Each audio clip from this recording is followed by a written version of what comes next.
Welcome to the Sunday Studies Podcast, a weekly message of hope to fight back those feelings of dread, fear, or anxiety of the week to come.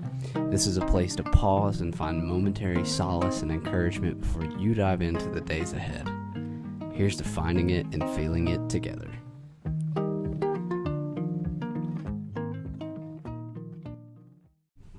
Ladies and gentlemen, thank you for joining us for yet another edition.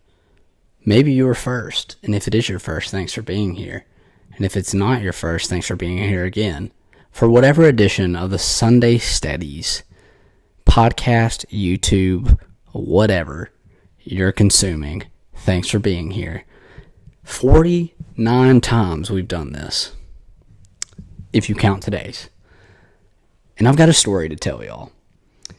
And this story is one of my favorites because it is so not like me at all. But it's a story about the time that I went to California and almost got murdered in a bar in Morro Bay. And I can't wait to tell you. So I'm not going to wait anymore. I'm going to go ahead and tell you. Here it is, Sunday Studies number 49. It's called Do the Thing That Scares You Most. As always, it is a story, but hopefully there's some encouragement, maybe some advice, and life lessons, or miscellaneous other things that benefit your life in some way. But if nothing else, it's a great story today that I hope gives you a little chuckle. And it goes a little something like this. In January of 2015, I was given the incredible opportunity to drive across the country in a beat-down bus to play music on tour. It was one of the most exhilarating experiences of my life, and I would not trade it for the world. However, I would be remiss if I did not tell you all the story of the time I almost got murdered in a bar in Morro Bay, which, by the way, Murdered in Morro Bay sounds like one hell of a folk song. The boys and I had been traveling for 20 days straight by this point. We had trekked our way from Alabama all the way to California, and it had been the ride of a lifetime every step of the way. I distinctly and vividly remember the drive to Morro Bay, taking the scenic route from Malibu down Highway 1 and soaking in the beauty of a brand new world that I had never imagined seeing before. We arrived at the venue, a pastel-painted bar on the bay named Harbor Hut. Josh walked inside to make arrangements to load in gear and came back with a solemn look on his face. Right then, we knew something wasn't quite right. All right, fellas, here's the deal. The venue has booked us to play for 4 hours, and as you all know, we only have about 55 minutes worth of music prepared. We're going to have to figure something out. We panicked. The guys and I all had backgrounds in worship music, so we had tons of those spiritual songs in our back pockets. However, we quickly realized that Christian hymns and hits weren't going to be of much use to us in our current environment. After the initial shock, we decided that we'd just have to wing it. And wing it we did. I played my original set of sad acoustic songs for 15 minutes. Then Josh and Clayton and Noah and Armando and who did I miss? Josh, Clayton, Armando, Noah, and Spencer, there it is, came up and played their original set of contemporary Christian pop songs. And from there, it was basically open mic night for any and all of us that wanted to get up and play whatever we could pull out of our butt in the moment. It was a sight to behold, to say the least.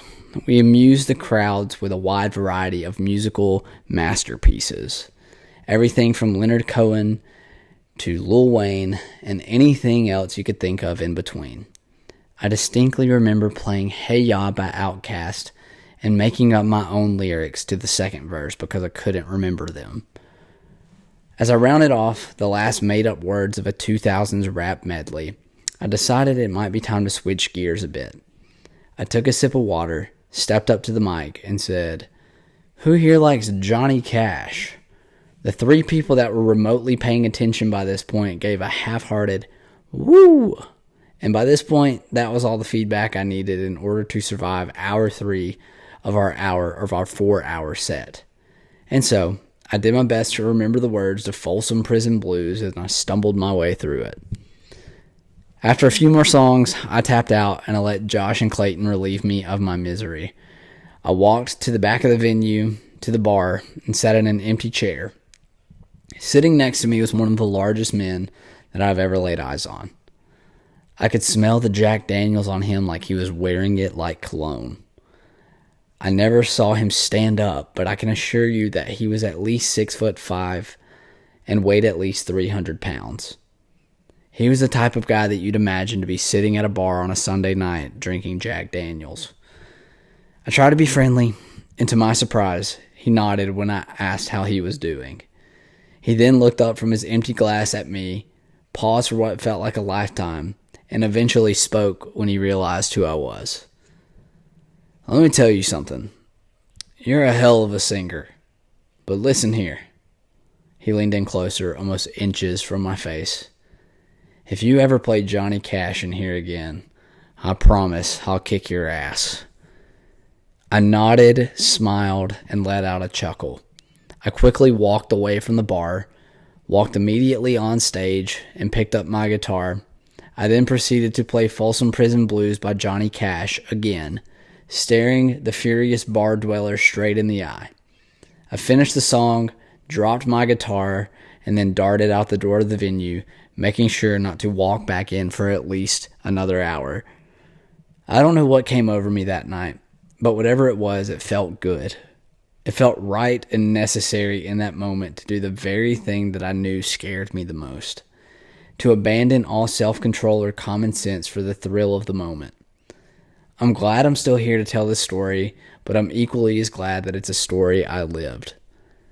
I don't think many of you will find yourself in the same set of circumstances as I was during my near murder in Morro Bay, but I guarantee you that we'll all be faced with an opportunity somewhere down the road to do or not do something that scares us. My unsolicited advice to you is to search deep within yourself when that moment comes and to do the very thing that scares you the most. Maybe it's something small and insignificant, or maybe it's something really big and exciting. Regardless, I urge you to go for it if it's going to bring some kind of joy to your life. Chances are, it'll be a pretty good story worth telling somewhere down the road. May you find strength to do something that scares you, even if it's beyond rationale. And the poem this week is a haiku, and it goes like this. Though it seems scary, do the thing that scares you most. Watch your joy expand. That is a true story, 100%. None of it is made up. It actually happened exactly like that. And it's hilarious to me because it's so out of my character to do anything like that. If anyone knows me, they know I'm not a confrontational person, that I've never been in a real fight in my life ever, and that is the furthest thing that I would have ever done. But I did it that night, and I don't know why, but I just think it's hilarious. And I think it's a great story. And so maybe you needed some encouragement to do something in your life that's scaring you right now. Hopefully it's within reason and won't hurt you or somebody else along the way. But if it's going to bring you joy and true happiness, maybe you should do it. And maybe this is your sign. This episode was brought to you by the tour that I went on in 2015. So shout out to all those guys that I mentioned in the episode. What a fun time. It was incredible. And if you'd like to see stuff that happened on that tour, you can go to Substack at jakeelif.substack.com. It's linked everywhere you can find it. And check out all the cool things that we did. There's poems and photos and songs and all kinds of other cool stuff every single week. Free for the taking, just to bring you some joy. But if nothing else, thanks for being here. And I hope that I'll see you next week. And equally as much, I hope that all of this gave you some steadies to fight the scaries. Reach out if you need anything. I'm in your corner. Bye. See you soon.